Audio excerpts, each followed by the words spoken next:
আপনি শেখ হাসিনা থাকলে কইতো যে আপনি লেবু কেন খাবেন, লেবু খাওয়া দরকার নেই, লেবুর ভিতরে আপনি ভিমবার খান, ভিমবারে 100 লেবুর শক্তি আছে।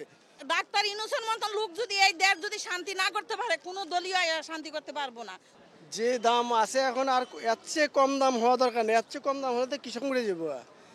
এখন ঈদের পরে আপনার সবজির দাম আপনার অনেক কম, যা বলার মতো না। মানে গরিবরা মধ্যবিত্তরা যারা আছে তারা খুব ভালোভাবে মানে মেন কথা হচ্ছে এবার ঈদটা আমরা খুব সুন্দরভাবে করতে পারছি। হ্যাঁ, শুধু আপনার রমজানের ভিতরে লেবুর দামটা একটু বেশি ছিল, লেবুর ভিতরে আগুন লাগছিল। তারপরে আমার তো সমস্যা ছিল না, 100 টাকায় হালি হলে আমার লেবু খাইতে পারতাম। কারণটা কি, এখন আপনি শেখ হাসিনা থাকলে কইতো যে আপনি লেবু কেন খাবেন, লেবু খাওয়া দরকার নেই, লেবুর ভিতরে আপনি ভিমবার খান, ভিমবারে 100 লেবুর শক্তি আছে। হ্যাঁ, সমস্যা ছিল না। আমরা আমরা আমরা ওনার রেসিপিতে আমরা আর কি বলুন, মানে আমরা আছি, ভালো আছি। ডাক্তার ইউনূসকেও ধন্যবাদ, ডাক্তার ইউনূসকে আপনার আমার অন্তঃস্থল থেকে ধন্যবাদ।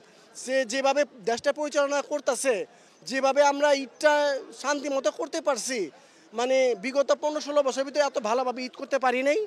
ডাক্তার ইউনূস, আমাদের ডাক্তার ইউনূসের মতো আমাদের একটা লোক একটা দরকার ছিল। হ্যাঁ, আমরা একটা রত্ন পাইছি। এখানে যে যাই বলুক যে ডাক্তার ইউনূস এটা, ডাক্তার ইউনূস ওইটা, ডাক্তার ইউনূস খারাপ না, ডাক্তার ইউনূস খারাপ না, ডাক্তার ইউনূস ভালো।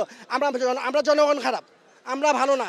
আপনি বুকে হাত দিয়ে বলতে পারবেন আপনি ভালো, আমি বুকের ভিতরে হাত দিয়ে বলবো আমি ভালো। আমরা কেউই ভালো না।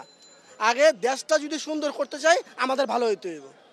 সবজি তো সেটা পরে, সবজি আমরা ভালো হবো, সবজি দাম এমনি কমে যাবো। এই যে বিএনপি লাভ হইতেছে, বিএনপি ক্ষমতায় আসবে না, আমি ভয় পাই না। বিএনপি কে এমএলএ কে এগুলা ভয় পাই না, জানেন, এগুলা ভয় পাই না। আপনি এখন স্বাভাবিক বাজার ব্যবস্থায় এবার যেভাবে মানুষ বাড়িতে গেছে খুব শান্তি গেছে, কোনো অ্যাক্সিডেন্ট নাই, কোনো জ্যামজট নাই, কোনো কিছুই নাই। ডাক্তার ইউনূসের মতন লোক যদি এই দেশ যদি শান্তি না করতে পারে, কোনো দলীয় শান্তি করতে পারবো না।